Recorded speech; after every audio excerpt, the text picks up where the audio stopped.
Bonne fête du travail, mesdames et messieurs. Mesdames et messieurs, bonjour. Merci d'être avec nous. Fête du travail, produisez de la richesse afin de faire avancer votre pays, votre communauté, votre famille. En tout cas, nous sommes très heureux ce matin de penser à tous ceux qui travaillent, mais aussi et surtout à ceux qui sont en quête d'emploi parce qu'ils sont les plus nombreux dans la sphère africaine et mondiale. Le chômage prend de plus en plus de l'ampleur. On va parler du travail tout au long de cette émission du 1er mai. C'est férié, mais nous travaillons, n'est-ce pas, Nessie? Effectivement, nous travaillons, Marco, et on n'oublie pas, on n'oublie pas les mamans, les femmes au foyer, celles qui sont à la maison, qui prennent soin de la maison. Effectivement, Marco, elles ne sont pas payées. Elles sont, elles ne sont pas payées, elles s'occupent de la maison, elles s'occupent. Non, c'est pas pareil. Non, c'est pas pareil. C'est pas pareil. Il y a des femmes qui dévouent leur vie. Mais il y a des hommes au foyer aussi. Il y a des hommes au foyer. Oui, il y a ces hommes-là aussi. Moi, par exemple, je suis un homme au foyer. Ah bon? Oui. Qu'est-ce que vous faites au foyer de la télévision? Vraiment, au foyer de la télévision. Mais Marco, oui, il y en a aussi qui dévouent leur vie aux ONG, aux œuvres caritatives, des personnes qui font des travaux invisibles, qui n'ont pas de rémunération, mais qui sont là, qui continuent de travailler. À vous également, on souhaite une très très bonne fête. Marco, c'est la fête, c'est sûr que nos téléspectateurs, ils sont tranquilles chez eux à la maison, c'est normal. C'est normal, vous avez travaillé, c'est normal qu'aujourd'hui, vous soyez tranquillement à la maison devant votre petit écran à regarder Matin Bonheur. Et vous faites bien, mesdames et messieurs, parce qu'aujourd'hui, on va avoir des discussions qui vont s'articuler autour du travail. Il y a déjà des syndicalistes dans le couloir. Et puis, on va partir pour ouvrir cette émission dans un pays où le syndicalisme est de mise. Vous avez certainement souvenance de Lech Walesa, c'est en Pologne, c'est un grand pays, c'est un simple électricien qui est arrivé donc au firmament au niveau politique de son pays. Clin d'œil donc à ce beau pays, la Pologne, le pays aussi de Karol Wojtyła, donc Saint-Jean-Paul II. Et puis voilà, on vous souhaite une très bonne fête du travail et surtout bonne fête à tous ceux qui font quelque chose pour faire avancer la société. C'est aussi du travail et du bon travail.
just walk away. But your love keeps me here, and you know that I won't give up on love after you made me stay.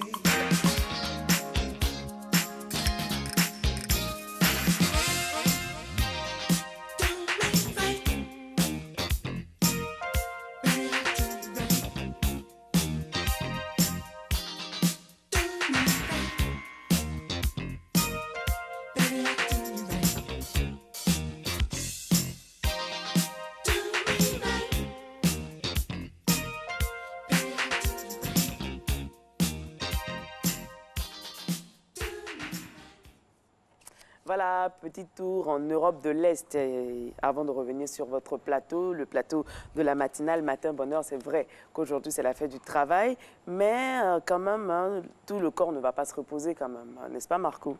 Ness, on pense à tous ceux qui font les métiers du matin. Avant d'arriver à l'élément que vous annoncez, les métiers du matin, c'est-à-dire les sapeurs-pompiers, les chauffeurs de bacade, tous ceux qui se lèvent tôt, les urgentistes. Ceux qui ne dorment pas aussi. Ceux qui ne dorment hein, pas, les les DJ.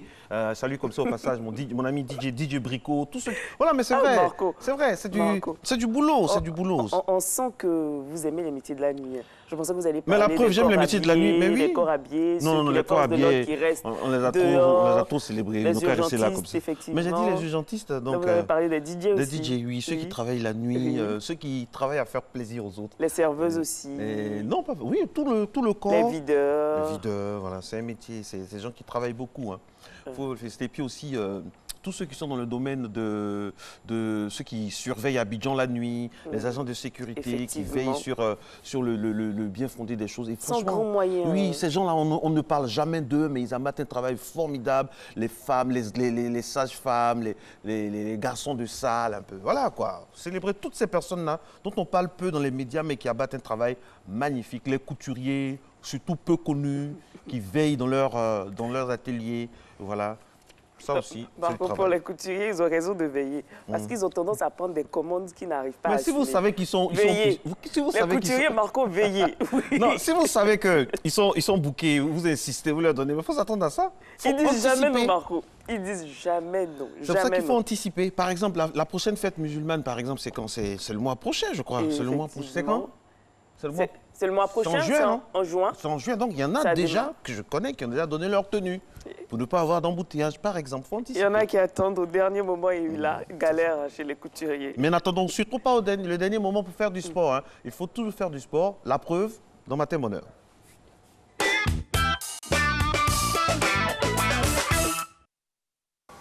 Bonjour à tous, très heureux d'être en votre compagnie. Depuis hier, nous avons commencé une série d'exercices avec le thème les gainages. Donc on renforce beaucoup la sangle abdominale. Aujourd'hui, on va continuer toujours de renforcer la sangle abdominale, mais avec un peu aussi de renforcement au niveau des triceps. Donc on va faire des exercices qui sont apparentés aux pompes où on va rester dans la position des pompes. Ça va faire énormément de bien, donc je vous invite à nous suivre. On part directement pour un peu d'étirement au niveau de la sangle abdominale. Regardez, gardez les bras bien tendus là.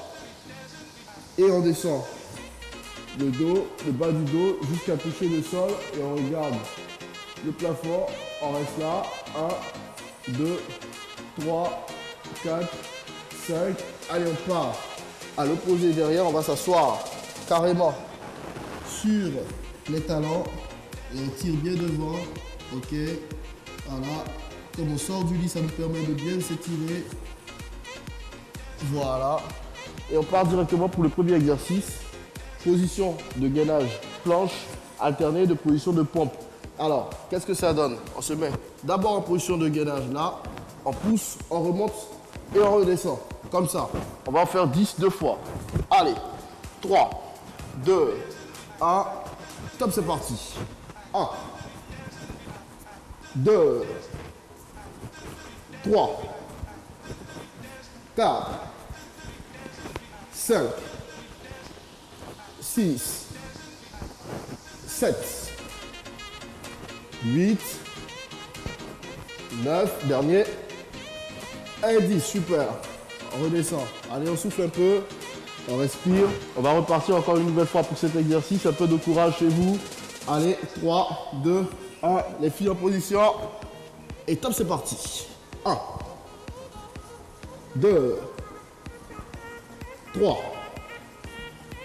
4, 5, 6, le fessier plus bas, Flora, 7, 8, 9 et 10, super. Allez, on souffle un peu, on respire. Le prochain exercice, on va s'allonger carrément sur le tapis, là. On garde les mains à l'extérieur, c'est-à-dire du tapis, en position de pompe, là, ok.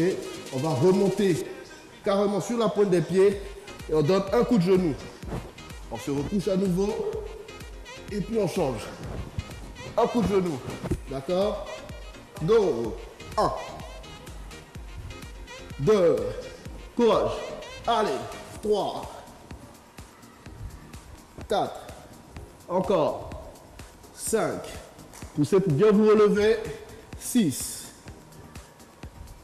7, ça permet de travailler le triceps, 8, courage, 9, le dernier, et 10. Allez, on souffle un peu, on respire, on se donne un peu de temps pour souffler, ok.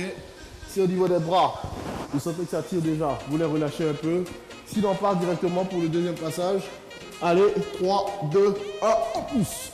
1, on se recouche. 2, 3, on ne se laisse pas retomber. 4, on contrôle la descente. Allez, 5, 6, ça vous permet de travailler en montée, comme en descente, en flexion et en extension des bras. 8, 9, le dernier, et 10, super. Allez, on souffle, on respire encore. C'est terminé pour aujourd'hui. Merci de nous avoir suivis. Si vous avez un peu de temps, vous pouvez refaire cet exercice-là, le dernier. Ça va vous donner un peu de tonus pour entamer cette journée. Très bonne journée justement à vous sur le plateau. Yes, on va passer une agréable journée, surtout avec ces exercices que nous venons d'exécuter avec brio. Pas que nous, vous également de votre petit écran. C'est vrai qu'aujourd'hui, on va faire la grasse matinée, mais il faut faire du sport parce que c'est bon pour la santé. Il ne faut pas rater un seul jour, hein. On a commencé hier, on va terminer vendredi, on va se reposer samedi, dimanche. N'est-ce pas, Marco? Nessie. Allez, lui, il est également bien installé sur ce plateau. Lui, je suis sûr qu'il a beaucoup d'appareils assez techniques pour pouvoir faire du sport sans trop se fatiguer. Bien sûr, le sport, je pense qu'il y a des évolutions aussi. Hein. Des appareils qui permettent de le faire à la maison, de le faire sans se déplacer nécessairement. Ça, c'est vrai. Par contre, le sport aussi, c'est muscler pas seulement le corps, mais l'intelligence. Mais l'intelligence, bien sûr, et l'esprit, absolument. Et ce matin, nous allons parler, bien sûr, d'intelligence. D'intelligence artificielle. C'est quoi, au fait? Alors, l'intelligence artificielle, c'est toute une technologie, hein, mais je pense qu'on va voir qu'est-ce que c'est réellement. On va voir également quelles sont les applications et à quoi ça nous sert, qu'est-ce que ça nous apporte en plus dans notre vie quotidienne. Ah, on a hâte. Tout est dit. Jingle, on y va. L'intelligence artificielle. En 2075, comme ça, j'imagine l'intelligence, la définition de l'intelligence, ce sera quoi? 2075 ou bien en 2100, nous, on ne sera plus là. On ne sera plus là. À moins que nous soyons des cyborgs. Et si le monde existe encore? Ou encore que la médecine fasse des évolutions, Non, avec la vie que nous menons là, il y a de fortes chances qu'on soit, voilà. D'autres personnes vont nous représenter. Bien sûr. Noël, bonjour. Bonjour Marcel. Alors, comment ça va? Ça va très fête bien, du travail, merci. parce que vous faites partie de ceux qui travaillent. Merci infiniment, bonne fête à vous aussi. Il y a ceux qui Merci. travaillent et il y a ceux qui empêchent les gens de travailler. Alors, aujourd'hui, l'intelligence artificielle, dites-nous Alors, tout. l'intelligence artificielle, qu'est-ce que c'est réellement?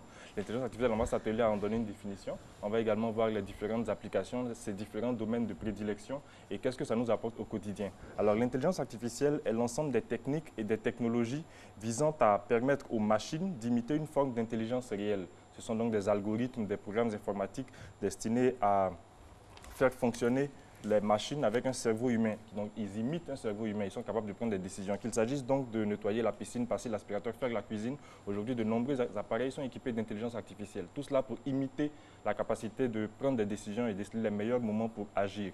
Donc, on a de nombreux domaines d'application de l'intelligence artificielle. Qu'il s'agisse par exemple des assistants personnels. Aujourd'hui, dans les smartphones, on a des assistants personnels qui reconnaissent la voix et qui donnent des réponses.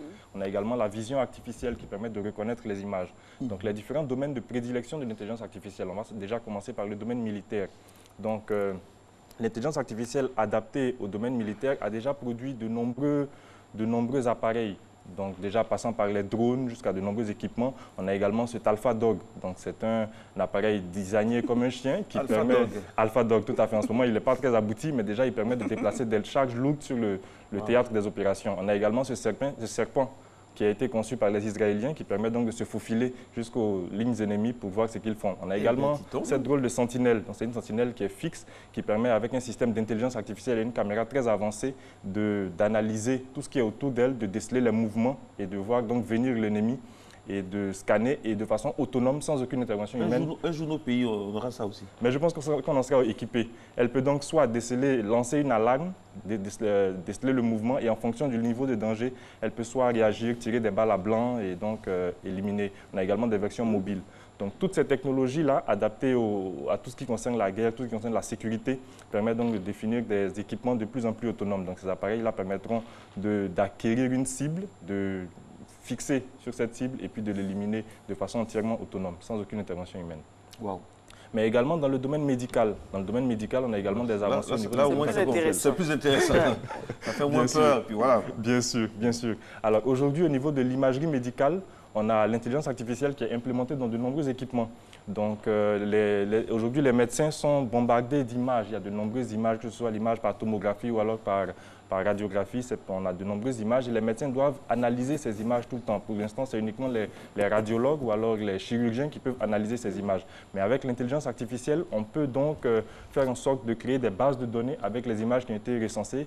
Grâce à la puissance de l'outil informatique aujourd'hui, les ordinateurs qui ont de plus en plus évolué, on peut donc concevoir des stocks d'images, compiler ces images-là, ce qui va permettre d'analyser les images. Donc l'intelligence artificielle pourra reconnaître quelles sont les maladies à venir. On pourra donc identifier les différentes maladies, les différents problèmes dès leur apparition. Donc dès les premiers problèmes, les premiers symptômes, déjà on pourra réagir. La base de données pourra donc comparer les images du patient en cours de traitement et les images qui sont stockées dans la base de données et déceler les différentes anomalies.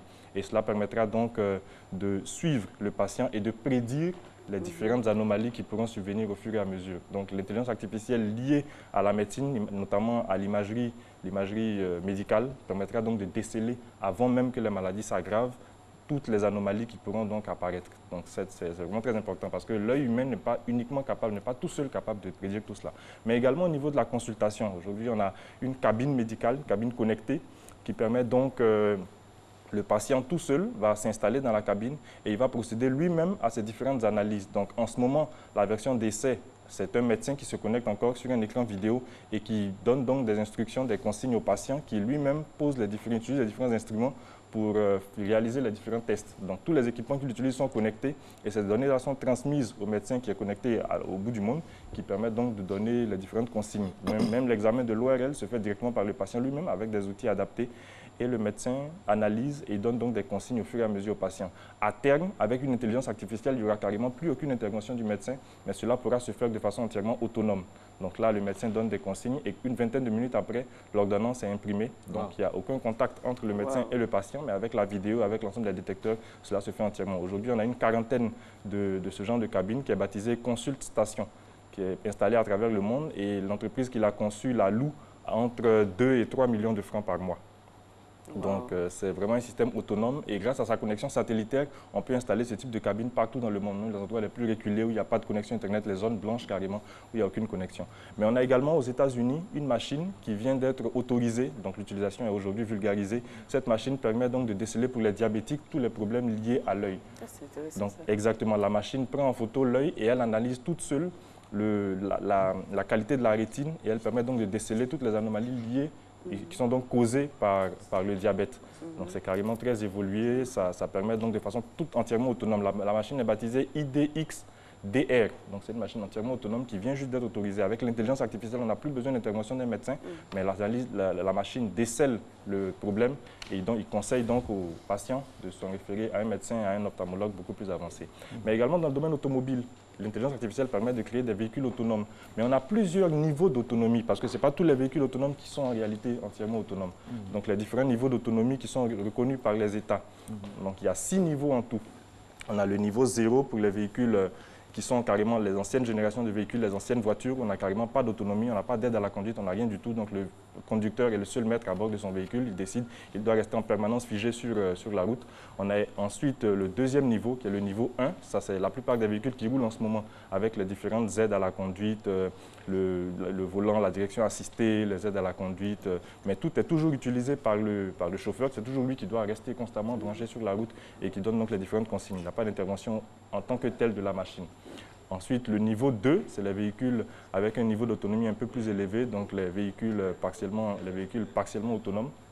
Avec cela, on a toutes les assistances à la conduite. Le conducteur est toujours responsable de la route, mais il y a des interventions de la machine. Grâce à l'intelligence artificielle, il y a le régulateur de vitesse adaptatif, il y a le maintien de la voie. Donc toutes les aides permettent donc de stabiliser. C'est le niveau 3 maintenant. Le niveau 3, voilà, là c'est les véhicules de plus en plus autonomes là, avec l'autonomie conditionnelle. Le véhicule peut décider tout seul de changer de voie. Ça c'est la super autonomie. Et effectivement, c'est vraiment le niveau supérieur. Les obstacles. Exactement, qui reconnaît les obstacles, qui permet de les éviter. Donc le conducteur cette voiture-là peut rouler à jamais dans les endroits... Mais je pense que les processus ne peuvent plus perfectionner. Non prévus même par la voirie. Bien sûr. Et ensuite, le niveau d'autonomie, le niveau 4, qui permet donc une autonomie carrément pratiquement totale. Le chauffeur n'a plus besoin d'être constamment figé sur la route. Le véhicule réussit à se déplacer tout seul. Et enfin, le niveau 5, c'est le niveau le plus élevé. Le véhicule est entièrement autonome, il n'y a pratiquement aucune intervention humaine. Le conducteur est assis simplement à l'arrière et il se déplace sans aucune intervention. C'est la machine qui prend toutes les décisions. Donc là, c'est l'autonomie la plus avancée.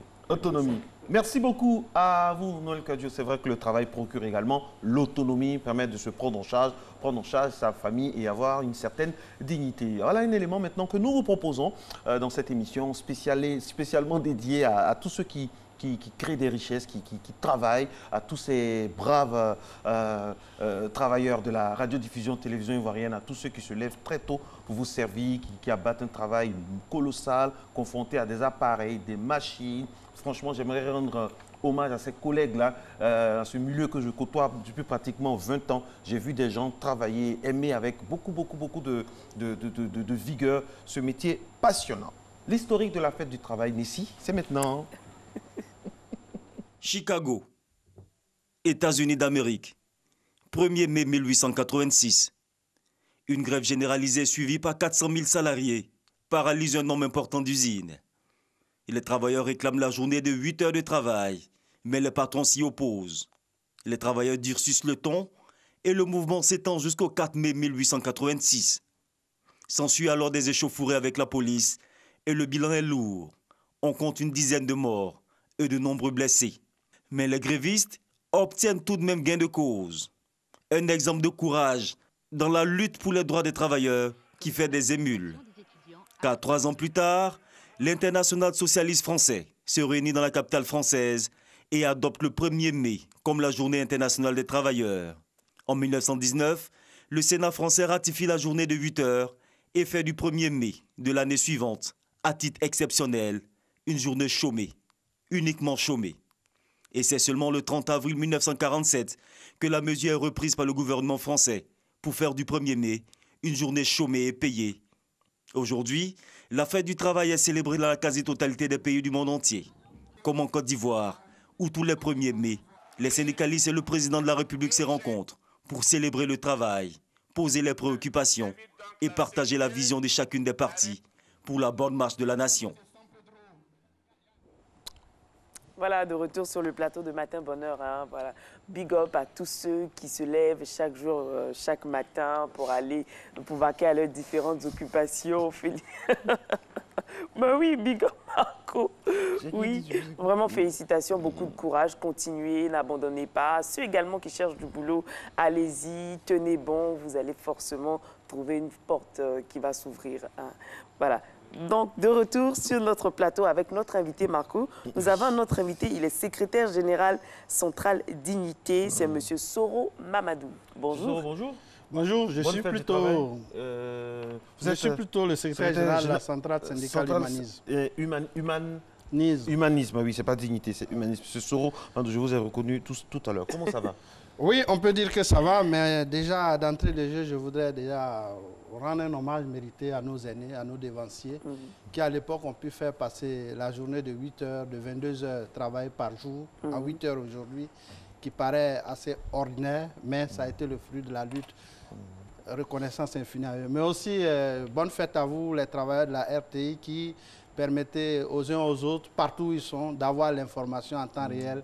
Bonne continuation, bon développement Merci à votre beaucoup. entreprise et institution. Merci beaucoup. Alors, comment se porte le syndicalisme en Côte d'Ivoire, vu de votre fenêtre? Parce qu'on a l'impression que c'est un jour, un défilé, et après, plus rien. Non, pas du tout. Peut-être que c'est pour ceux qui ne suivent pas la vie syndicale nationale. Sinon, chaque jour, chaque heure, chaque minute, chaque seconde, les syndicats sont à la tâche. Et pour preuve, vous avez vu que depuis 2014, il y a eu une évolution substantielle au niveau national. Nous avons eu le règlement de tous les actes signés avant 2011 et le gouvernement, avec nous dans la négociation, on a pu obtenir leur règlement définitif. En 2015, nous avons obtenu un nouveau code du travail. En 2015 encore, nous avons négocié le relèvement des minima catégoriels. En 2016, nous avons pu obtenir le déblocage des effets financiers avec le déblocage des avancements avec effets financiers et plus jamais d'interruption, après 25 ans d'interruption. Nous avons en 2017 pu négocier, obtenu par la pression, tout ce qu'il y a comme arriéré des stocks liés aux actes actés depuis 2006 dans notre pays. Et vous avez dû voir que nous avons renégocié en 2015 aussi le relèvement du salaire minimum interprofessionnel garanti. Et je vous le dis, chaque jour, dans les entreprises, dans les services, les syndicats accompagnent les travailleurs. C'est pourquoi je dis à tout travailleur, partout où il se trouve, s'il a un problème de licenciement abusif, s'il a un problème de mise à pied, s'il a un problème quelconque, il peut approcher la centrale syndicale, elle va les accompagner avec leur expertise, leur technicien. Le Soro, oui, c'est la fête du travail, c'est pas pour avoir de nouveaux membres, c'est la fête du travail. Voilà. Alors, moi, je vais vous poser une question, hein, avec la permission de Nissi. Est-ce que le travailleur ivoirien est heureux en 2018 aujourd'hui? Honnêtement, tout ce que vous dites là, nous sommes informés, on a tout ça, mais est-ce qu'on a la répercussion immédiate sur le quotidien du travailleur ivoirien? Est-ce que le travail est épanoui? Est-ce qu'il est épanoui? Merci. Sans tomber dans le syndicalisme de... Voilà, au-delà du syndicalisme, c'est une notion. La question du bonheur, elle est d'abord une notion philosophique. Mais je comprends bien votre question. C'est en réalité l'adéquation entre le salaire et le coût de la vie. Voilà. Voilà, je dois pouvoir dire qu'il y a des choses à faire, mais on doit savoir d'où on vient. Lesquelles choses à faire? Moi, pour moi, l'indice référentiel de base au niveau du secteur public a été fixé à 233,45 francs CFA depuis 1973. Or, la réglementation est claire, il fallait que chaque 2 ans on revisite cet indice référentiel de base. Depuis 1973, cette séance de négociation n'a pas eu lieu, il faut qu'on l'instaure. Deuxième, au niveau du privé, il faut pouvoir renégocier chaque 3 ans les minima catégoriels. Et il faut que cela, on l'instaure comme dialogue social. Et enfin, le plus gros contingent en Côte d'Ivoire, puisque notre industrie est agro-industrielle, Contingent de travailleurs, Ah, ok. de travailleurs se trouve dans le secteur agro-industriel. Et là-bas, il est appliqué le salaire minimum agricole garanti qui est de 22 000 francs CFA par mois.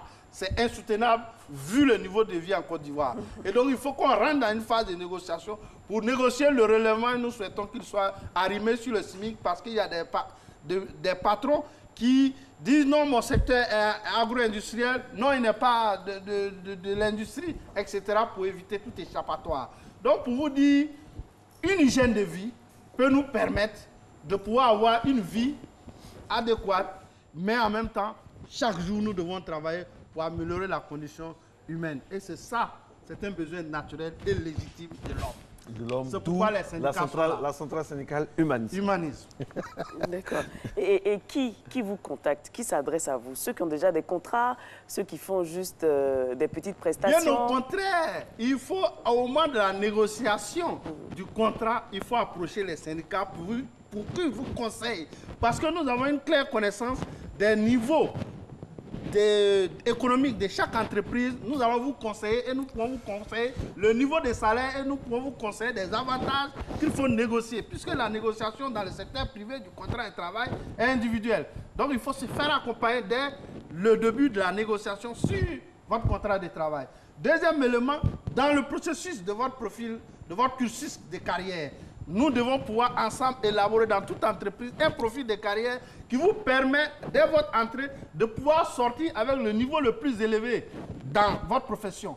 Et enfin, en cas d'abus, nous sommes là pour servir de bouclier et de rempart de protection.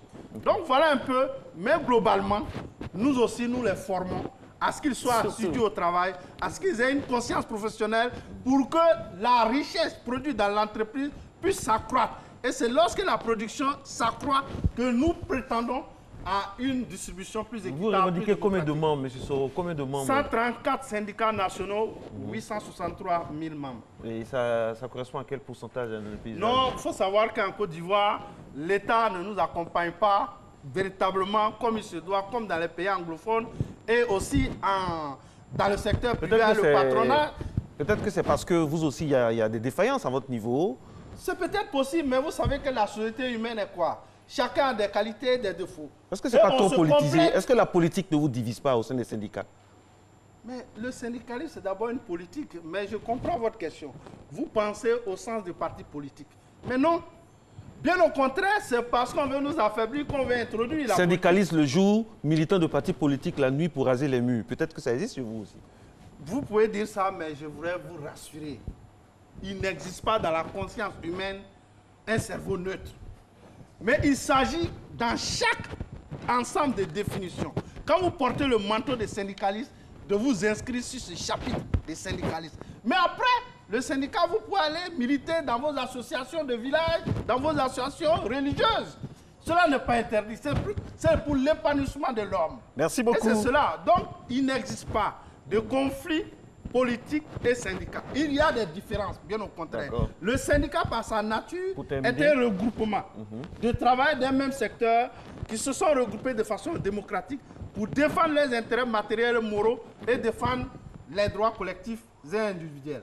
Soro Mamadou, donc, de la centrale syndicale Humanisme, c'est cela. Bonne fête à vous, du fond du cœur, et puis beaucoup de courage, parce que ce n'est pas facile, les négociations, surtout avec le patronat et puis l'État aussi.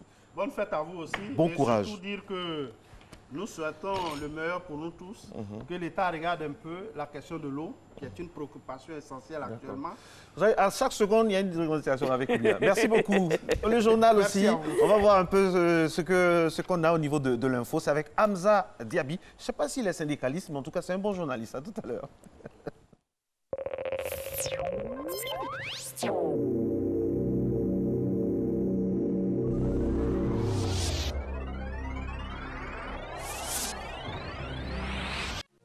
Sous le patronage de M. Amadou Kone, ministre des Transports, et sous la présidence de M. Georges-Philippe Ezali, directeur général de la Sodexam, société d'exploitation de développement aéroportuaire, aéronautique et météorologique, en collaboration avec le Centre régional Agrimet, l'ACMAD et ses partenaires organisent l'atelier de prévision saisonnière des caractéristiques agro-hydroclimatiques de la saison des pluies pour les zones soudano-sahéliennes, du lundi 30 avril au vendredi 4 mai 2018 à Freeworld Hotel, route de Bingerville à 9h. Infoline 21 27 71 63 57 99 17 21.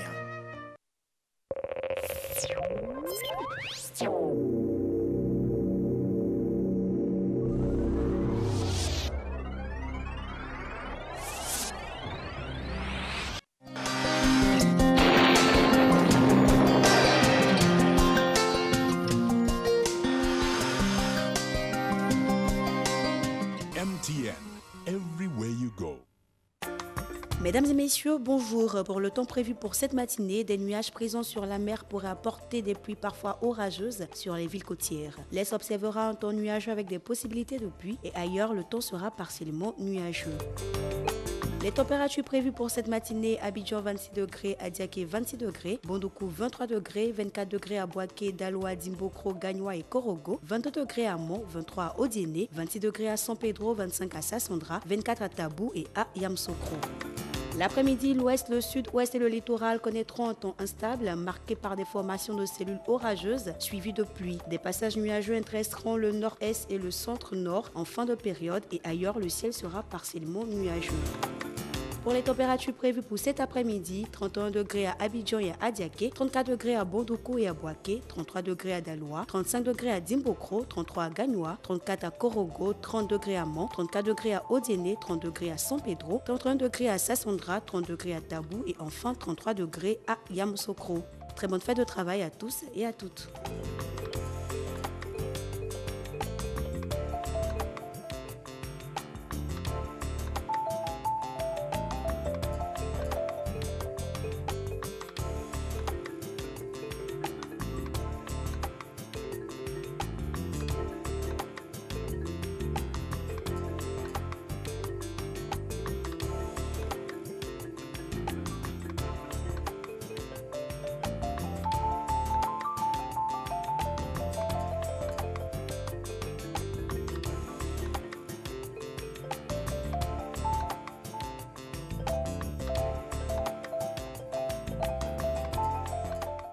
MTN, everywhere you go.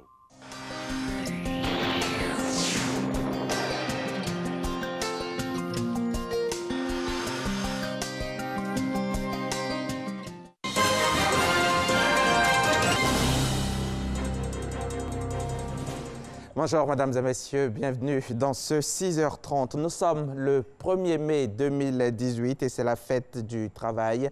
On doit la fête du travail telle qu'on la connaît aujourd'hui au syndicat américain. Le 1er mai 1886, les États-Unis connaissent une grève ouvrière générale pour obtenir la journée de 8 heures réclamée depuis 2 ans. Ici en Côte d'Ivoire, la célébration officielle aura lieu au palais de la présidence de la République en présence du chef de l'État.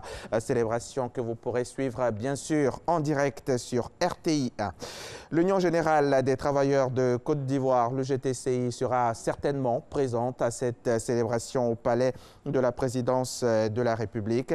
L'UGTCI, souvenez-vous, une crise y perdurait depuis 2012. Eh bien, cette crise vient de prendre fin après plusieurs médiations du ministère de l'Emploi et de la Protection sociale. Cette crise a connu un dénouement heureux et dénouement matérialisé par une signature d'accord au cabinet du ministre Jean-Claude Kouassi. Le reportage est signé Ami Sissoko. La sérénité de retour à l'UGTCI, Union générale des travailleurs de Côte d'Ivoire, à la veille du 1er mai. La crise qui couvait depuis 2012 à l'UGTCI a trouvé une issue favorable après plusieurs médiations et surtout après cette réunion de plus de 3 heures à huis clos. Nous avons une structure de l'UGTCI qui, grâce aux efforts des uns et des autres, s'est retrouvée. Peut de ce fait regarder de l'avant et aller de l'avant également avec sérénité. Ademensa et Joseph Ebanyéré fument le calumet de la paix, une paix matérialisée par la signature d'un accord. L'avenir de l'UGTCI est plus important que l'avenir de chacun de nous ici, Président. Donc, la rencontre que nous venons d'avoir me donne satisfaction. C'est la fin de la crise. En ce qui me concerne, il n'y a jamais eu de crise. L'UGTCI est né en 62, c'est peut-être sa première grande crise de jeunesse. Mais nous en sommes sortis grâce à la volonté charnée d'abord des acteurs et puis à tous les facilitateurs qui, en fait, nous ont instruits et nous ont conseillés utilement. Preuve de la bonne ambiance retrouvée au sein de l'UGTCI, le message de cette fêtière sera livré ce 1er mai par le secrétaire général Joseph Ebanyéré. Ce sera au palais présidentiel lors des festivités de la fête du travail. Chaque année, plusieurs milliers de jeunes diplômés arrivent sur le marché de l'emploi. Avec eux, autant de jeunes non diplômés en quête d'emploi. Pour les plus chanceux, passé les difficultés d'embauche, les conditions de travail ne sont pas toujours reluisantes, surtout en industrie. Les employés se plaignent, les employeurs se défendent. Entre les deux parties, l'inspection du travail qui veille au respect des intérêts de chacun. Embauche, conditions de travail, les galères de l'emploi. On en parle dans cette enquête signée Didier Nguessan et Christelle Menon. Veuillez vous asseoir. Emeric est reçu ce matin pour un entretien d'embauche. Vous postulez à quelle offre? Je postule à toute offre, mais précisément à l'offre de comptable ou magasinier, peu importe. Il s'est adressé à un cabinet de recrutement. Leur mission, collecter les offres d'emploi auprès d'entreprises et trouver le meilleur profil pour le poste. On fait les pré-entretiens, on les prépare à la réalité des entreprises, à la vie active. En 2 ans d'activité, ce recruteur a inséré près de 250 candidats. Il faut dénicher les meilleures offres. Les commerciaux partent en prospection. Le recruteur prend une commission de 5 à 15% du salaire pendant près de 6 mois. Une commission qui n'est pas à l'avantage des travailleurs, surtout lorsque le salaire promis à l'embauche n'est pas le même arrivé en entreprise. L'agence emploi jeunes accompagne aussi les jeunes à l'embauche. Le salon de l'emploi est l'un de ces rendez-vous annuels, une plateforme où recruteurs et demandeurs d'emploi se rencontrent. Je dirais que nous sommes très satisfaits vu que moi-même je suis un produit du salon de l'emploi jeune. Voilà, j'ai été recruté sur la base de mon expérience et de mes compétences. Nous avons des difficultés avec des recruteurs en allant chercher, ne serait-ce qu'un stage avec la formation que tu as eu à faire à l'école, très souvent le profil n'est pas adapté au type de formation reçue à l'école. À ces jeunes demandeurs d'emploi, souvent fraîchement diplômés, il est paradoxalement demandé des années d'expérience, des difficultés à l'embauche qu'on retrouve dans de nombreux secteurs et surtout dans l'un des plus grands pourvoyeurs d'emplois en Côte d'Ivoire, le secteur industriel. Herman témoigne de son expérience à la zone industrielle de Yopougon. Quand tu vas, tu attends à la porte. Maintenant, il faut brandir la pièce d'identité pour que le puisse te voir et t'appeler. Parce que si tu as remarqué que la semaine où il t'a recruté, tu as bien travaillé, tu étais vraiment compétent, en tout cas, il te remarque et puis il te recrute. Sinon, ce n'était pas un travail où, c'est-à-dire tu es rentré aujourd'hui, demain c'est sûr que tu vas rentrer. Il y a des jours où on pouvait partir et ceux qui étaient au devant, c'est-à-dire que les petits patrons qui étaient au devant, souvent en semaine, ils font partie de leurs propres frères et toi, tu connaissais déjà le travail qu'ils pouvaient travailler, ils ne te font pas rentrer. Et là, c'était vraiment difficile. Un emploi non garanti, payé 1800 francs CFA la journée. Après 2 ans, Herman s'est reconverti en chauffeur de taxi. Beaucoup moins stressant et beaucoup moins dangereux. On produisait du bonbon, les bonbons sucettes, un bonbon qui est chaud. Après combien de degrés? Mais si tu ne sais pas le porter, c'est toute ta peau qui s'en va. Puisque le gars n'arrive pas jusqu'au coude.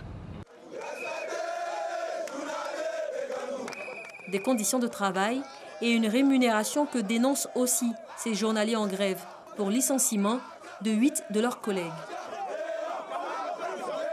J'ai fait un accident du travail et lors de l'accident, j'ai fait un coma de 2 jours. Après, j'ai fait venir le papier que je viens vous montrer là. Je les ai donnés pour poursuivre ma charge.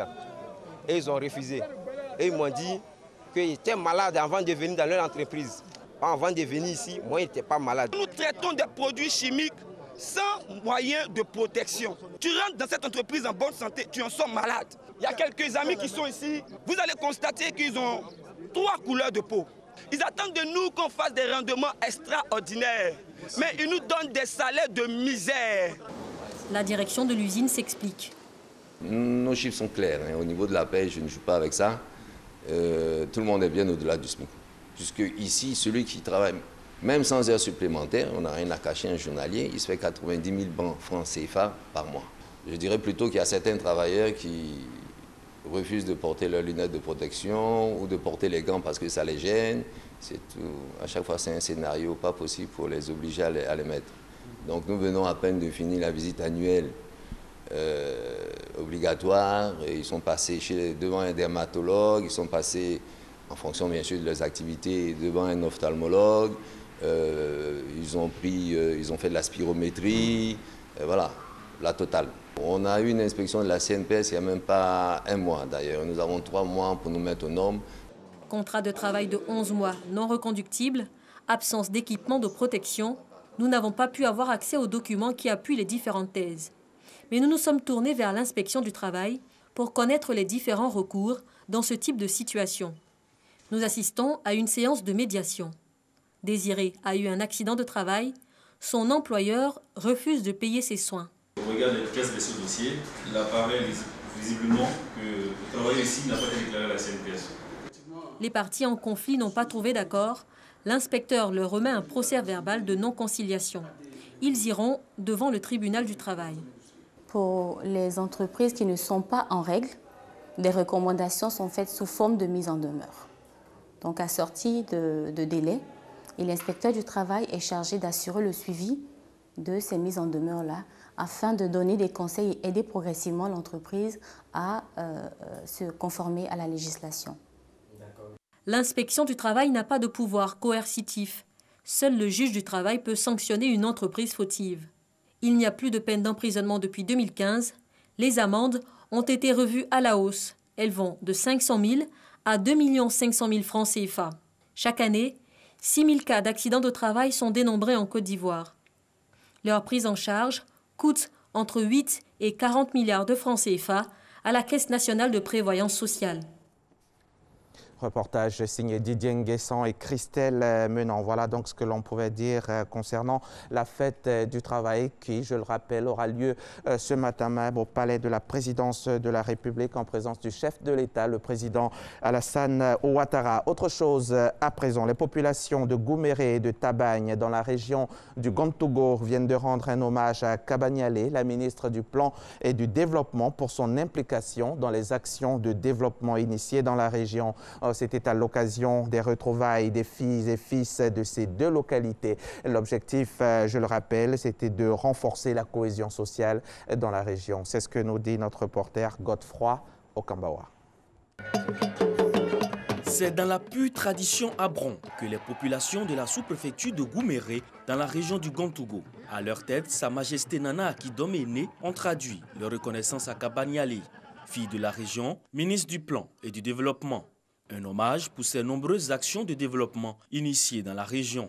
Kabaniale était déjà un modèle pour les femmes de Gontougo, les femmes du Zanzan. C'est une région où on a beaucoup de problèmes avec la scolarité des filles. Et je pense que déjà l'inviter dans ce cadre pour montrer que les femmes, quand elles sont instruites, elles peuvent être un avantage pour le peuple. Madame Kabaniale est fille de Gouméré. Ses parents sont ici. C'est normal qu'elle vienne nous rendre visite et que nous soyons heureux. Et au premier plan, il faut l'accueillir, au-delà de tout. L'objectif, c'est de nous mettre ensemble pour un bon développement durable pour la région du Gontougo. Cette rencontre s'inscrit dans le cadre des retrouvailles des fils et filles de Gouméré et de Tabaye. Initiative saluée par Kabaniale. Occasion pour elle d'inviter les populations au renforcement de la cohésion sociale et à l'union des cadres de la région. Ce type de rencontre s'inscrit dans la droite ligne de la vision du président de la République, son Excellence M. Alassane Ouattara, qui, dès son accession à la magistrature suprême, a érigé la cohésion sociale au rang des priorités nationales. Dans cette dynamique, le chef de l'État n'a ménagé aucun effort pour créer les conditions d'un développement harmonieux du Gontougo. Je crois fermement qu'en œuvrant ensemble, côte à côte, main dans la main, nous pourrons développer notre région et gagner le pari de l'émergence à l'horizon 2020. Autre temps fort de cette rencontre, l'ONG Toutes à l'école a été investie. Il s'agira pour cette organisation de promouvoir l'alphabétisation des femmes en milieu rural. Kabaniale a été également intronisée comme princesse de la province Akidom. Elle porte désormais le nom de Amantania. Le reportage de Godefroy Okambawa. Nous allons refermer ce journal avec ces mots d'actualité internationale.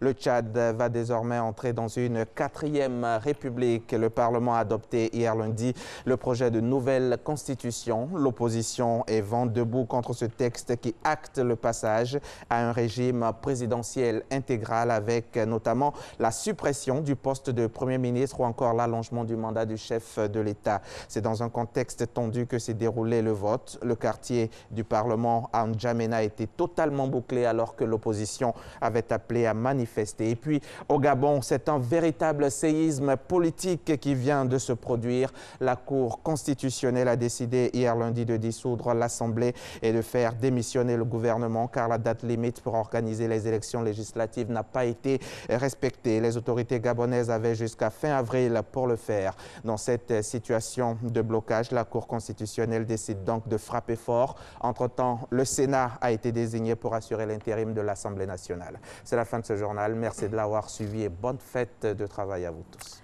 Merci Hamza. Merci Marcela. Vous travaillez tout à l'heure? Non. Je vais laisser les autres travailler. Non, je vais les regarder. Okay. Le jour de la fête du travail, ça fait du bien. Merci à vous d'être en notre compagnie, mesdames et messieurs. C'est Matin Bonheur en direct et en intégralité sur RT1 depuis le studio Marie-Thérèse Péchaud. Nous allons avoir discuté, rester avec nous aux alentours de 7 heures avec madame la présidente du tribunal de travail d'Abidjan, madame Bini, sur le thème... vous le savez, évocateur, droits et devoirs du travailleur. Elle nous parlera de cette institution très importante, souvent méconnue, mais qui abat un travail colossale sous l'impulsion, bien sûr, de monsieur le garde des Sceaux. Nous revenons tout à l'heure, sera avec madame Bini. Mais avant elle, une autre dame, tout aussi belle et magnifique, est sur ce plateau pour nous parler du syndicalisme au féminin. Mais on va, au nom de la galanterie, on va commencer par la dame. On va commencer par la dame, ou bien elle peut patienter. Ok, monsieur Bliblé, lui aussi, il est là. Pour une fois, on va tordre le cou à la galanterie sur ce plateau. Monsieur Bliblé, qui est en retard, vous êtes en retard. Le syndicalisme, c'est devenu à l'heure aussi. Il est de la centrale syndicale Dignité, je vous taquine. Comment vous allez? Bonne fête du travail à vous. Bien. Centrale syndicale Dignité, c'est une centrale syndicale qui, depuis des années maintenant, se signale dans le paysage syndical de notre pays. Il y a eu beaucoup d'avancées, beaucoup de soucis aussi, mais vous tenez toujours debout. Bonne fête du travail à vous. Merci. Je voudrais à mon tour vous saluer. Et bien que c'est avec plaisir que nous nous retrouvons encore sur ce plateau de la RTI pour parler donc de préoccupations des travailleurs, surtout que nous nous apprêtons à nous célébrer tout à l'heure. D'accord. Vous pouvez relever un peu le chapeau pour que les gens puissent vous voir partout. Voilà. Vous regardez cette caméra-là, la caméra numéro 6. OK. Alors, qu'est-ce que ça vous inspire, cette fête, hein, vue de votre syndicat en Côte d'Ivoire? Quelle est la situation en Côte d'Ivoire, selon vous? Bien. Au niveau du monde du travail, la situation en Côte d'Ivoire est une situation, je ne dirais pas très alarmante, parce que pour le monde du travail, nous venons en 2017 de signer une trêve sociale avec le gouvernement de la Côte d'Ivoire, parce qu'un certain nombre de préoccupations avaient été présentées au gouvernement, qui a accédé à la majorité des préoccupations que nous avons présentées. Mais vous savez, là où il y a toujours... où le travail continue, il y a toujours des préoccupations qui demeurent. Et donc, c'est donc à juste titre, tout à l'heure, que nous allons retrouver le premier citoyen de ce pays pour lui présenter nos préoccupations. C'est quoi une trêve sociale? La trêve sociale, sert à quoi, finalement? La trêve sociale, il faut la définir de façon simple. Je crois que c'est un accord entre gouvernement et travailleurs d'ouvrir le dialogue de façon permanente pour que les échanges se font et que le travail s'effectue dans de très bonnes conditions. Concrètement? Concrètement, les syndicats privilégient le dialogue, le gouvernement ouvre les portes, ou bien le patronat ouvre les portes pour que... Est-ce que ce n'est pas une façon de vous mettre sous les ténoirs? Pas du tout. Nous pensons que c'est là une possibilité d'ouvrir en permanence les portes pour que les discussions se poursuivent.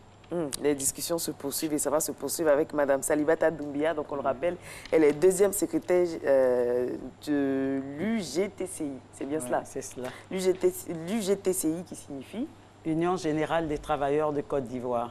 Alors, vous êtes une Nessie femme. est tellement pressée. Vous savez, la solidarité féminine, on ne le dira jamais assez. Nessie est tellement pressée. On n'a pas fini avec M. Bliblé. Ah, et puis, c'est une affaire de syndicat. On ensemble, non, non, non. C'est une affaire de syndicat. Parce que ne faites pas, ils vont commencer sur nous ici. Enfin, bref. Donc, ils vont revendiquer. On va finir tranquillement avec M. Bliblé et on va vraiment se consacrer à madame. On a le temps, hein, on a le temps. M. Bli, on a parlé tout à l'heure de trêve sociale.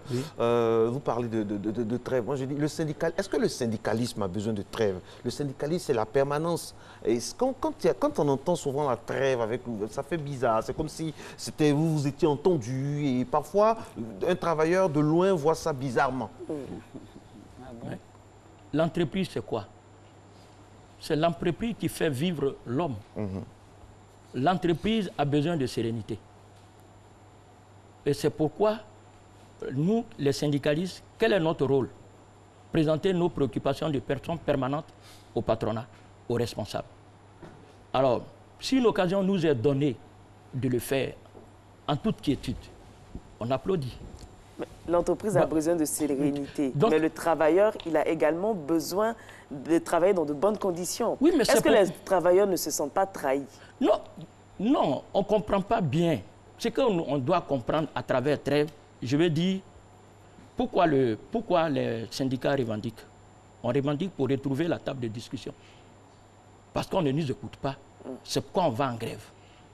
Mais au moment où on vous dit, les portes sont ouvertes, on peut discuter. C'est-à-dire, quand vous avez une préoccupation, vous venez me voir. Et puis on discute pour trouver une solution. La solution peut ne pas être totale. Mais ici, quand nous avons un petit gain, on prend et puis on revient. Mais si on peut revenir de façon permanente, la société avance, le calme règne et la vie continue. Quels sont vos rapports quotidiens avec le patronat? Avec l'association patronale? Oui, avec l'association patronale, nos rapports sont très bons. Parce qu'au niveau du patronat, nous avons un organe de régulation, CIPC, la commission indépendante permanente. Et cette commission nous permet, nous, représentants des travailleurs et les représentants du patronat, de discuter de façon permanente. Donc, au plus haut niveau aujourd'hui, au niveau donc, du secteur privé, les préoccupations sont de plus en plus résolues, avec donc cet organe de régulation qu'on a mis en place. Est-ce que les Ivoiriens, on posait la question tout à l'heure à votre confrère de la centrale Humanisme, est-ce que le travailleur ivoirien est épanoui en 2018? Oui, mais là, ça c'est une autre paire de manches. Parler de l'épanouissement du travailleur ivoirien, c'est une autre paire de manches.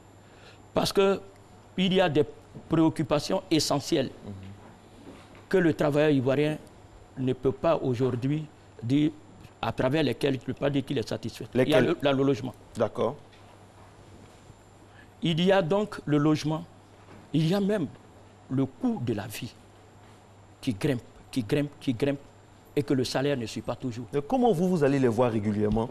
Vous avez un dialogue avec eux, comme vous le dites, et le coût de la vie grimpe, les Ivoiriens voilà, se plaignent. Comment ça se fait? C'est pour ça que quand vous parlez de trêve, on a l'impression qu'il y a une certaine connivence. Vous vous entendez tranquillement. Pendant ce temps, les Ivoiriens souffrent. Mais la question de la trêve dont vous parlez, on voit permanemment le gouvernement. Oui, mais c'est au gouvernement qu'il faut poser cette question. Non, mais mettez la pression aussi, c'est votre rôle. Oui. C'est au gouvernement qu'il faut pas la pression. Mais la pression, c'est à travers les grèves. Mais non, la grève n'est pas le seul élément de pression. Vous-même, vous qui êtes citoyen, les syndicats peuvent lever des mots d'ordre. Mais c'est la faute aux citoyens maintenant. Si des mots d'ordre, au niveau, il y a la cherté de la vie. La cherté de la vie n'est pas seulement pour le monde syndical. Absolument. La cherté de la vie est pour toute la population entière. Ça, c'est vrai, c'est un problème global. Donc, il y a donc des organisations même de la vie sociale qui sont chargées de porter ces revendications-là devant l'État. Et nous, les préoccupations du monde du travail. D'accord. Ça, mais comme il s'agit de problèmes généraux, quand nous sommes devant l'autorité, on les présente. Et tout à l'heure, quand vous allez voir dans nos cahiers de revendications, malgré la trêve, on continuera de présenter ces préoccupations. Monsieur Bliblé, mesdames et messieurs, c'est le représentant, le secrétaire général de la centrale Dignité. Saluez donc tous les membres de cette centrale-là. Et puis, encore une fois, très bonne fête du travail. Merci beaucoup.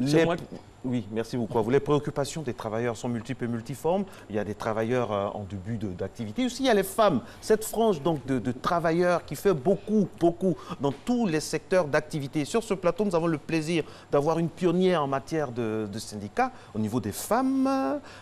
Très belle femme, bonjour madame. Bonjour, nous vient de l'UGTCI. Oui. Elle est en plein dans la spirale de la réconciliation de cette centrale syndicale. Oui. Tout va bien maintenant, on a vu ça on a vu dans le reportage. Oui. Et vous êtes sur ce plateau pour nous parler un peu de la place de la femme dans le syndicat. Comment vous allez madame? Je vais très bien. Madame Salimata Doumbia, deuxième secrétaire générale adjointe de l'Union générale des travailleurs de Côte d'Ivoire. Alors dites-nous, les femmes, est-ce qu'elles sont très syndicalistes? Bon, les femmes, ces dernières années, commencent à s'intéresser aux activités syndicales. Seulement ces dernières années? Je veux dire ces dernières années parce qu'on ne voit pas quand même beaucoup de femmes arriver au sommet dans le monde syndical. Donc, avec la sensibilisation que nous faisons, de plus en plus de femmes s'intéressent au mouvement syndical. Mais est-ce qu'il y a certains mouvements syndicaux qui sont spécifiquement dédiés aux femmes? Parce que vous faites partie certains mouvements syndicaux, effectivement, qui sont spécifiquement dédiés aux femmes. Vous, par exemple, vous êtes secrétaire adjointe de l'UGTCI, donc ça regroupe les hommes et les femmes. Est-ce qu'il y a des mouvements syndicaux spécifiques aux femmes? Bon, tout dernièrement, je vous l'avoue, c'est avec vous que nous avons vu à la télévision qu'il y a un groupe de femmes syndicalistes qui se sont réunies pour créer, je ne sais pas si c'est un syndicat, mais pour créer un mouvement dans lequel elles décident de défendre les droits des femmes. Au niveau syndical, c'est-à-dire elles ont décidé de défendre les intérêts matériels et moraux des syndicats. Mais je dis que nous, à l'Union générale des travailleurs, ce sont les hommes et les femmes. Donc, lorsque nous parlons de défense des travailleurs, nous le voyons en termes global d'hommes et de femmes. Donc, un syndicat spécifique aux femmes, attendons de voir ce que ça va donner. Mais les problèmes des travailleurs étant globaux, les femmes et les hommes travaillant dans une entreprise, je crois qu'il faut les prendre ensemble. J'ai une question peut-être un peu naïve. Du fait que vous soyez mère, épouse, est-ce que les femmes ne sont pas les plus enclines, par exemple, à porter le langage syndical? Est-ce qu'avec les femmes, ça ne passe pas mieux? Moi, pour les 10 ans que j'ai fait à la tête de mon organisation syndicale, qui est un syndicat d'enseignants, et quand vous connaissez les enseignants, vous savez que les revendications vont tout azimut, je puis dire que ce n'est pas facile, vous voyez, de diriger, mais avec un peu d'organisation, on arrive toujours à porter les revendications de nos camarades. Donc, il me demandait si c'était facile de travailler avec... En tant que femme, ce n'est pas facile. Parce que vous savez, beaucoup d'entre nous ne sont pas... sont à la fois mères, elles sont épouses, elles sont travailleuses. Donc, allier ces trois-là, c'est pas facile. Quand on connaît la mentalité en Afrique, une femme aller au syndicat, je ne vous dis pas ce que ça crée comme... ce que ça crée comme jugement négatif. Est-ce que vous voyez? Donc, ce n'est pas facile, mais avec un peu d'organisation, nous arrivons à allier les trois. Et vos frères de lutte, comment ils vous placent? Est-ce qu'ils vous écoutent? Est-ce que dans le mouvement, vous êtes considérés comme des mamans ou bien vos voix sont entendues? Ce que je puis vous dire, c'est que militer avec les hommes, ce n'est pas facile. Il faut chaque jour vous battre pour arracher votre place. Nous ne sommes pas vus dans ce mouvement-là comme des femmes. Nous sommes vus avec nos compétences. Et si nous avons gravi les échelons pour arriver où nous sommes arrivés, c'est parce qu'il y a beaucoup d'hommes, mais les hommes ont compris qu'il faut faire une place aux femmes. Pour ma centrale, l'UGTCI, je puis vous dire que du temps de mon doyen Feu Adiko Niamke, il a tellement compris que le mouvement syndical ne pouvait pas exister qu'avec les hommes, qu'il a fait une promotion des femmes. Il a formé les femmes. C'est grâce à lui que beaucoup de femmes au sein de notre centrale ont eu des formations qui les ont hissées au rang de secrétaire général adjoint. Pas encore secrétaire général, mais beaucoup d'entre nous ont pu gravir des échelons pour être secrétaire général de leur syndicat de base, en tout cas. Alors, dites-nous, moi, franchement, peut-être dans un coin de ma tête, je ne sais pas pourquoi, mais j'ai l'impression que tout ce qui est fête de travail, toutes les grandes fêtes, c'est un pagne, un défilé, des revendications, et puis après, plus rien. Bien, c'est l'impression que vous avez étant hors de nos organisations. Sinon, le travail syndical, c'est un travail quotidien. Chaque jour, il y a des licenciements. Chaque jour, il y a des syndicats qui se créent. Il faut former les membres. Donc, ce n'est pas que les pagnes... Vous avez entendu fête du travail. En fait, c'est ce seul jour-là où nous avons l'occasion de communiquer avec le premier magistrat de ce pays-là, qui est le président Alassane Ouattara, de lui porter les doléances des travailleurs. Donc, quand vous rencontrez un papa que vous ne voyez pas souvent, ce jour-là, on peut considérer que c'est une fête. Mais au-delà de l'aspect festif, il faut regarder le cahier de doléances. Qu'est-ce qu'il contient? Est-ce qu'il porte réellement les préoccupations des travailleurs? Je crois qu'aujourd'hui, c'est un jour où, normalement, on met à la face du président de la République toutes les doléances, moi je dirais même les revendications des travailleurs, puisque lui n'est pas dans les entreprises, pour qu'il les voit et qu'il puisse les analyser. Tout à l'heure, on va revenir avec vous, Madame Salimata Doumbia. Je rappelle que vous êtes deuxième secrétaire générale de l'Union générale des travailleurs de Côte d'Ivoire, l'UGTCI, qui respire l'air de la réconciliation. J'espère que vous avez suivi donc tout à l'heure le journal. On revient tout de suite avec la question suivante. Est-ce que la femme ivoirienne au travail est épanouie en Côte d'Ivoire? Est-ce qu'il y a une certaine égalité au niveau des salaires? Attention, préparez votre réponse. Bien la sûr. pub, vous êtes à Matin Bonheur et vous avez raison. À tout à l'heure.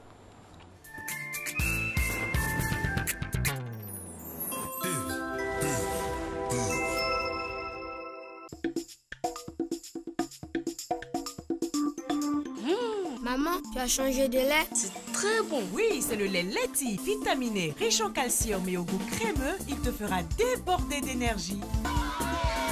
Maman, j'ai nouveau par ici? C'est Leti. Leti, lait en poudre instantané, vous garantit pleine forme et bonne santé. Excellent pour les sportifs. Leti, le maximum d'énergie.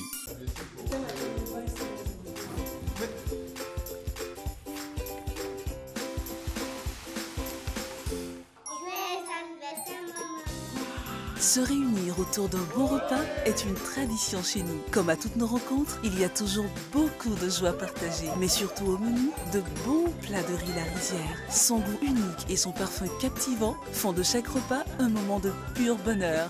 La Rizière, la source du bon riz.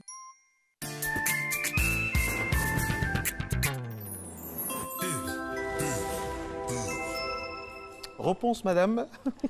Monsieur Gouveia, est-ce que la femme ivoirienne, la femme travailleuse est épanouie? Oui et non. Oui, parce que si nous comparons aux autres pays, le salaire des femmes ivoiriennes, nous pouvons dire qu'elles ne sont pas mal loties. Non, parce que quand on regarde le coût de la vie, avec le nombre d'enfants que nous avons... Ça revient fréquemment, le coût de la vie. Le coût de la vie ne permet pas à beaucoup d'entre nous, malgré ce salaire relativement bon, ne permet pas à beaucoup d'entre nous de vivre décemment.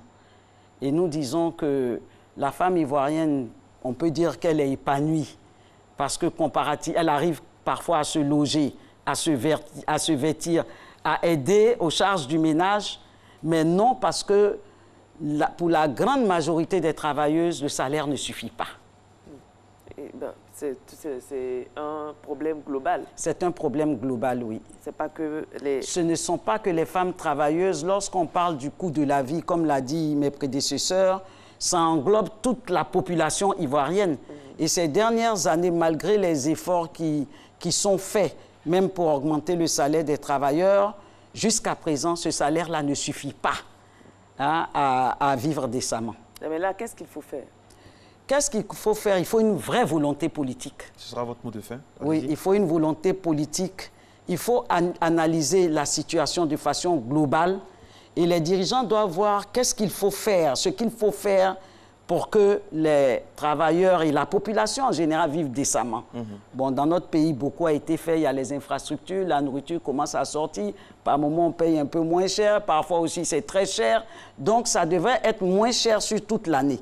Comment faire pour que la population vive décemment? Je crois que ça, c'est le politique et les travailleurs, les syndicats aussi, qui doivent pousser le politique à mener des actions dans ce sens-là. Petite question pour vous provoquer un peu. À quand à la tête, une femme à la tête d'un syndicat en Côte d'Ivoire, ministre central syndical? Nous le souhaitons vivement et nous nous battons pour cela.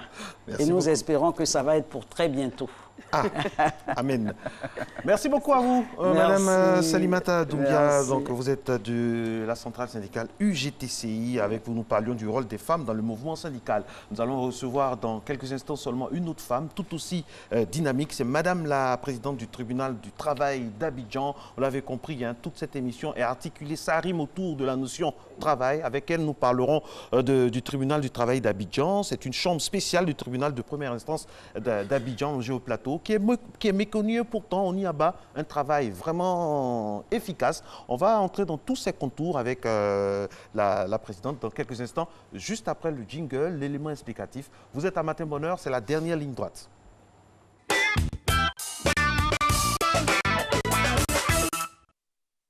Le Code du travail définit le travailleur comme toute personne qui s'est engagée à mettre son activité professionnelle sous la direction et l'autorité d'une personne physique ou morale, publique ou privée, moyennant rémunération. Et c'est là qu'intervient l'employeur qui embauche et rémunère. Dans le secteur public, l'État est l'employeur des fonctionnaires. Dans le privé, c'est une personne juridique liée par un contrat de travail. Alors, après embauche, les droits sont bien connus. Le travailleur a droit, premièrement, à son salaire. Il a droit à une sécurité sociale. Il a droit à avoir une assurance maladie. Les droits du travailleur, c'est ce à quoi le travailleur a droit, étant en service. Lorsqu'il est, par exemple, au privé ou au public, ce à quoi il a droit, c'est qu'il lui revient, tel que le congé, tel que le respect de sa vie privée. Les droits du travailleur, pour moi, c'est ce que l'employé et le travailleur doivent faire normalement. Ce qu'il est amené à faire, quelles sont ses dispositions, tout ce qui est régi dans son cahier de charges lorsqu'il a dû signer son contrat avec l'employeur. En contrepartie, ceux-ci doivent respecter certains devoirs. Ces devoirs, c'est pour moi tout ce à quoi il doit s'atteler lorsqu'il est employé, qu'il soit au privé ou au public. Lorsque vous êtes dans un service donné, tout ce que vous devez assurer, est-ce que les tâches qui vous sont allouées par vos supérieurs hiérarchiques. Le travailleur, il doit bien évidemment faire son travail selon le contrat du travail, c'est-à-dire être à l'heure à son lieu de travail, exécuter son travail comme il se doit, la tâche qu'il a accomplie, il faudrait qu'il le fasse. Malgré toutes ces bonnes dispositions, il arrive bien souvent que des discordes surviennent entre le salarié et son employeur, et l'arbitrage de l'inspection du travail est sollicité. C'est ce qui est bien dit dans le Code du travail, c'est ce qui est même dans le cadre du règlement intérieur de la fonction publique. En cas de non-respect, il y a des mesures disciplinaires, bien entendu. Mais comme nous sommes dans un cadre où l'employeur lui-même est très souvent en infraction, l'employé également l'est, on recourt rarement au droit parce que chacun évite de s'exposer. Parfois, à vouloir résoudre un problème, pour être très sincère, vous risquez vous-même de vous plonger. L'employé peut porter plainte. Parce qu'aujourd'hui, nous avons l'inspection du travail qui travaille énormément sur ce genre de problèmes, qui ouvre ses portes à tous les employés pour leur dire que s'il y a un problème que vous ne comprenez pas, venez, nous sommes là pour vous, nous sommes là pour vous soutenir et vous donner vos droits, nous sommes là pour vous soutenir, pour vous permettre de pouvoir bénéficier de vos droits parce que vous avez donné de vos devoirs et c'est grâce à vous que l'entreprise marche. Donc il est important que vous veniez et c'est pour ça que je félicite ici l'inspection du travail qui aujourd'hui fait un travail colossal. L'employé peut porter plainte contre son patron, ça c'est très clair, et même parfois contre l'État. Si vous comprenez, ils sont dans une mairie ou dans des institutions, n'est-ce pas, publiques, et s'ils voient que ces droits ne sont pas respectés, ils peuvent porter par exemple plainte contre le maire ou la mairie. L'inspection du travail est là pour venir en aide aux travailleurs, mais cette aide est sujette à interprétation. La confiance n'étant pas au rendez-vous, car de nombreux salariés se demandent comment saisir l'inspection du travail efficacement. Ont-ils le droit de dénoncer sans risquer une sanction disciplinaire? Et surtout, quelle est l'étendue des pouvoirs de l'inspection du travail? Autant d'ignorance qui conduisent des travailleurs à subir en silence le diktat de leurs employeurs. Voilà, beaucoup de questions que notre invitée s'attellera à répondre à elle. C'est Madame Bigny, elle est présidente du tribunal du travail d'Abidjan. Bienvenue sur ce plateau, on vous l'a bien souhaité. Bonjour madame. Voilà. Bonne fête du travail à vous. Bonne fête du travail, vous travaillez aujourd'hui? Voilà. Vous travaillez? Ben, je suis au travail. Vous êtes au travail. Un petit mot pour la fête du travail, un petit message. Vous avez quelque chose à dire à toutes ces personnes qui nous regardent par rapport au travail? Oui, voilà. D'abord, souhaiter une bonne fête de travail à tous les responsables du ministère de la Justice, aux employés, aux salariés, comment on appelle ça, aux fonctionnaires qui travaillent au ministère, au tribunal du travail et à tous les agents du tribunal du travail. Voilà. Alors, qu'est-ce que le tribunal du travail? D'accord. Le tribunal du travail, c'est une chambre spéciale, comme on l'a dit tout à l'heure, du tribunal de première instance d'Abidjan, qui est chargé de régler, de trancher les litiges qui surviennent entre les salariés et leurs employeurs. Les litiges qui surviennent en cours d'exécution du contrat, comme à la rupture du contrat de travail. Et donc, le tribunal du travail statue également sur les litiges, les accidents de travail, les maladies professionnelles qui surviennent en cours d'exécution du travail. Le tribunal du travail règle également les questions relatives au recouvrement des cotisations sociales. Le tribunal du travail intervient également dans les rapports entre les prélèvements, autorise également des prélèvements que l'employeur doit faire sur les salaires du salarié. Voilà, donc voilà un peu l'activité du tribunal du travail. Nous intervenons dans les litiges, pour régler les litiges qui surviennent à l'occasion de la conclusion, de l'exécution, de la rupture du contrat de travail, les litiges qui surviennent en cas d'accident de travail, maladie professionnelle, les litiges qui surviennent entre salariés, c'est-à-dire ce n'est pas seulement entre le salarié et l'employeur, même entre les salariés également, nous intervenons pour régler les litiges qui surviennent. Nous intervenons également pour régler les problèmes qui surviennent en cas de recouvrement des cotisations sociales. Voilà. Alors, je rappelle que vous avez un effectif hétéroclite, homogène, je ne sais pas comment on dit, constitué de magistrats, de greffiers, des agents interministériels et d'assesseurs employeurs et travailleurs. Alors, quel est le volume annuel d'affaires traitées? Parce que là, c'est la fête du travail, on va se faire de petits bilans. Alors, en général, comment ça se passe, le volume? Voilà. Si je pars de ma date de prise de service, le 1er octobre 2017. Félicitations au passage. Oui. Voilà, nous avions 978 affaires en stock et du 1er octobre au 26 avril, au mois d'avril, fin avril aujourd'hui, nous sommes au 30 avril, au 26 avril, nous avons reçu 1000 et quelques requêtes. Donc quand nous compilons le stock ancien et le stock actuel des requêtes que nous avons reçues, nous sommes à 2009 requêtes reçues. Et sur ces 2009 requêtes reçues, nous avons déjà traité 1114 requêtes, soit 56% des requêtes, de sorte que il nous reste à traiter 800 et quelques requêtes. Donc ça, c'est depuis mon arrivée, c'est-à-dire dans un délai de 6 mois, voilà ce que nous avons déjà traité comme dossier. Ne chômez pas du tout. Voilà. Et pour traiter ce dossier-là, nous avons, comme vous l'avez dit, nous avons 36 personnes, 10 magistrats, 13 greffiers, des agents interministériels et des assesseurs.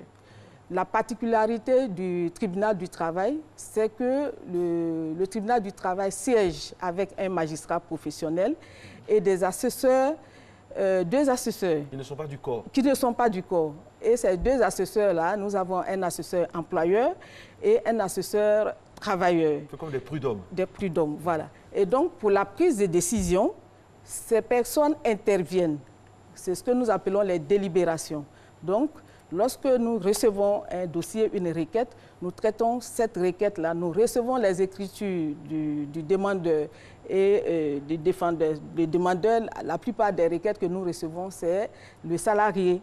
Ce sont les salariés qui nous saisissent beaucoup. Les employeurs nous saisissent rarement. Donc, lorsque nous recevons ces requêtes-là, nous faisons des échanges d'écriture. Puisque le droit à la défense est garanti pour tout citoyen, nous permettons à l'employeur de déposer ses écritures, de se défendre, et aux salariés de répliquer. Et lorsque nous avons fini de recevoir toutes ces écritures, nous allons délibérer. Et cette délibération s'est faite avec les assesseurs, c'est-à-dire que le représentant des employeurs est là, le représentant des salariés est également là. Et donc, nous prenons la décision ensemble. Voilà. Beaucoup de dossiers à traiter. C'est sûr que d'ici la fin de cette émission, vous allez avoir encore d'autres dossiers à traiter. Parce que beaucoup de travailleurs ne connaissent pas comment saisir le tribunal d'Abidjan. Est-ce qu'on le saisit directement? Le tribunal du travail d'Abidjan. Voilà. On ne saisit pas directement le tribunal du travail d'Abidjan. Concernant le litige social, le législateur a privilégié le règlement amiable. Le règlement amiable est privilégié. Et donc, le législateur impose aux salariés qui estiment qu'il a un litige avec son employeur de saisir d'abord l'inspecteur du travail pour un règlement amiable. Voilà. Donc, devant l'inspecteur du travail, ce problème sera réglé à l'amiable, c'est-à-dire l'inspecteur convoque l'employeur qui viendra, l'inspecteur tentera de régler le litige. Si l'inspecteur arrive effectivement à régler le litige, il dresse un procès verbal et qui met fin définitivement au litige. Le procès verbal déterminera les droits qui sont dévolus aux salariés et tout. Et donc ce procès verbal-là, l'employeur est tenu de l'exécuter. si l'employeur n'exécute pas ce procès verbal, c'est-à-dire payer les droits convenus devant l'inspecteur du travail, le salarié muni de ce procès verbal saisit le tribunal du travail pour l'apposition de la formule exécutoire. Et nous apposons cette formule exécutoire. Dès lors que nous apposons cette formule exécutoire, ce procès verbal devient à la force d'une décision de justice. Donc, le salarié peut utiliser ce procès verbal et faire exécuter son employeur. Donc ça, c'est quand il y a une conciliation. Quand il n'y a pas de conciliation, le salarié, l'inspecteur du travail fait un procès verbal de non-conciliation. Et avec ce procès verbal de non-conciliation, le salarié s'adresse au tribunal du travail, se présente au tribunal du travail, et ce procès verbal peut être accompagné soit d'une requête écrite ou bien verbalement, oralement, il arrive, il dit ben, moi je vous saisis pour revendiquer des droits parce que j'estime que mon licenciement est abusif et tout, et voilà, je réclame tel droit. Et donc, nous recevons cette requête-là que nous traitons, nous convoquons l'employeur. Et lorsqu'il se présente, comme je l'ai dit, le litige social est essentiellement réglé à l'amiable. Nous refaisons encore une conciliation. Donc, cette conciliation s'est faite en chambre du conseil, en dehors du public. Et donc, nous essayons encore de concilier l'employeur et le salarié. Lorsque nous n'arrivons pas à concilier les deux parties, nous constatons la non-conciliation et nous renvoyons le dossier à l'audience publique. Et c'est à partir de ce moment-là qu'il y a les échanges d'écriture. Voilà. D'accord. Alors, est-ce qu'on a le sentiment que les Ivoiriens méconnaissent un peu? Et pourtant, hein, on l'a dit, il y a 36 personnes. Déjà, j'imagine que c'est insuffisant, vu la charge de travail. Et les Ivoiriens méconnaissent un peu le tribunal du travail. Est-ce qu'il y a des actions qui sont menées afin de vulgariser un peu l'image, de leur montrer un peu que le tribunal du travail est là pour les droits, qu'on soit employeur ou employé? Est-ce qu'il y a des actions dans ce sens-là? Est-ce que vous avez initié ça ou bien vous comptez l'initier en amont pour que tout le monde puisse vraiment vous suivre et vous solliciter? Bon, nous estimons, nous concernant, que le tribunal du travail est très connu des salariés. Vous pensez? Est connu, eu égard au volume d'affaires que nous traitons. Déjà, en 6 mois, vous voyez le volume d'affaires que je vous ai donné, près de 2000 et quelques. Donc, nous estimons que le tribunal est connu. Mais on peut initier des actions pour faire connaître le tribunal, peut-être des journées portes ouvertes, et surtout avec l'autorisation du ministre de la Justice, comme nous dépendons du ministère de la Justice, faire des séminaires, des journées portes ouvertes pour mieux faire connaître le tribunal du travail. Voilà. Et ce qu'on n'a pas encore dit, c'est qui peut saisir le tribunal du travail? Tout le monde? Les chauffeurs, les employés de maison, toutes les corporations? Non, le tribunal du travail ne peut être saisi que par les salariés. Et le salarié, c'est celui qui exécute, qui s'engage à exécuter, à mettre son activité professionnelle sous la direction et l'autorité d'une autre personne physique ou d'une personne morale, moyennant une rémunération. Donc, c'est celui qui exécute un contrat qui peut saisir le tribunal du travail. Les fonctionnaires ne peuvent pas saisir le tribunal du travail. Les agents qui ont un statut particulier, les agents de l'État qui ont un statut particulier ne peuvent pas saisir le tribunal du travail. Donc, le tribunal du travail est destiné essentiellement, uniquement aux travailleurs. Voilà. Alors, justement, en parlant de droits, de travailleurs, de salariés, quels sont les droits, une fois au moins on va s'entendre sur ce plateau, quels sont les droits et obligations du salarié, c'est-à-dire d'un côté en cours d'exécution du contrat de travail et lorsqu'il y a une rupture? D'accord. Comme vous l'avez dit, les droits du salarié diffèrent selon qu'on est en cours d'exécution du contrat ou à la rupture du contrat de travail. En cours d'exécution du contrat de travail, les droits du salarié, tous les droits fondamentaux reconnus aux citoyens par la Constitution ivoirienne sont garantis aux salariés en cours de contrat. Il bénéficie également, il a droit au repos. Il a droit au repos, donc il a droit au repos hebdomadaire, qui est de 24 heures selon le Code du travail. Il a droit au repos pendant les jours fériés. Il a droit au congé annuel. Il a également droit au paiement du salaire, comme on l'a dit. Quand nous concluons un contrat, on met notre activité professionnelle au profit d'une autre personne. La contrepartie, c'est le paiement du salaire. Donc, il a droit au paiement du salaire. Le salarié a également droit au 13e mois, que nous appelons la gratification, qui rentre également dans comment on appelle, la rémunération. Le salarié a droit à participer, à appartenir à une organisation syndicale. Le salarié a droit, comment on appelle, à la grève. À la grève, voilà, c'est ce que je cherchais, merci. Le salarié a droit à la grève. Donc, il a... Selon les conditions légales. Hein. Voilà, selon les conditions légales, préavis et tout, il a droit à la grève. Voilà, donc... ça, c'est les droits. Et les obligations? Voilà, les obligations, nous concluons un contrat. Et donc, notre première obligation, c'est d'exécuter ce contrat-là. Et soi-même, nous devons exécuter ce contrat-là nous-mêmes. Nous devons également exécuter ce contrat matériellement et qualitativement. Et nous devons exécuter ce contrat-là selon les directives, le règlement intérieur de l'entreprise. C'est-à-dire que nous devons observer les horaires de travail dans l'entreprise. Si nous devons nous absenter, nous devons informer notre employeur de notre absence. Voilà, donc en gros, voilà certaines obligations qui sont à la charge du salarié. Voilà. Ça, c'est quand on signe le contrat. C'est quand on signe le contrat. Tout est beau, c'est intéressant, on est content. Voilà. Mais bon, ça peut arriver, quand il y a une rupture de contrat, là aussi, il y a certaines choses à respecter. D'accord. Quand il y a rupture de contrat, le salarié a droit déjà à la rupture, quelle que soit la nature du contrat que nous avons conclu, parce que nous avons plusieurs types de contrats. Nous avons les contrats des journaliers, les contrats à durée déterminée, les contrats à durée indéterminée. Donc, quelle que soit la nature du contrat que nous avons conclu, à la rupture du contrat, le salarié a droit à un certificat de travail qui précise la date d'entrée, la date de sortie et les postes occupés dans l'entreprise.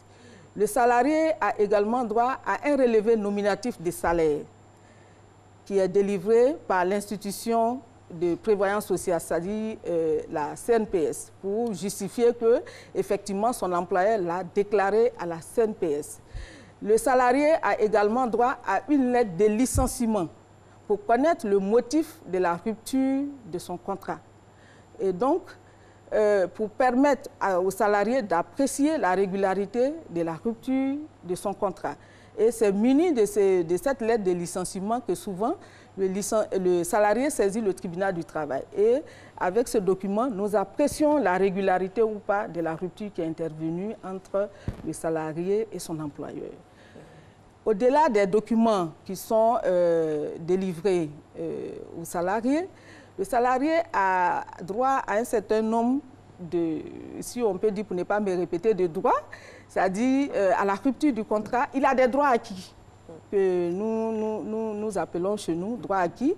C'est le salaire de présence, l'indemnité, la gratification et le congé. Ça, c'est des droits qui sont acquis aux salariés, quel que soit le motif de la rupture. Et concernant ces droits-là, on apprécie, on accorde ces droits aux salariés en tenant compte de l'auteur de la rupture. Est-ce qu'il a démissionné? Est-ce qu'il a été licencié? Lorsque le travailleur est licencié, ça veut dire que c'est l'employeur qui a pris l'initiative de la rupture. Ou bien c'est de manière, pour des causes extérieures au contrat, que le contrat a été rompu, soit le salarié a fait valoir ses droits à la retraite, il y a un cas de force majeure, ou bien... Donc, en fonction du motif, de la nature du contrat, du motif de la rupture et de l'auteur de la rupture, les droits diffèrent. Si nous prenons un contrat à durée déterminée, lorsque le contrat à durée déterminée est rompu, à son terme, en principe, le salarié n'a droit qu'à l'indemnité de fin de contrat, qui est de 3% du salaire brut. Mais si le contrat à durée déterminée est rompu avant terme, sauf si c'est pour cas de force majeure, faute lourde et choses, l'employeur a l'obligation de lui payer le reste des salaires des mois restants à courir. C'est-à-dire que nous avons conclu un contrat d'un an. Si nous avons exécuté 5 mois plus tôt, et comme l'employeur décide de rompre le contrat, l'employeur a l'obligation, sauf si on a commis une faute lourde, l'employeur a l'obligation de payer les 6 mois restants. Et si c'est l'employé qui décide de rompre le contrat?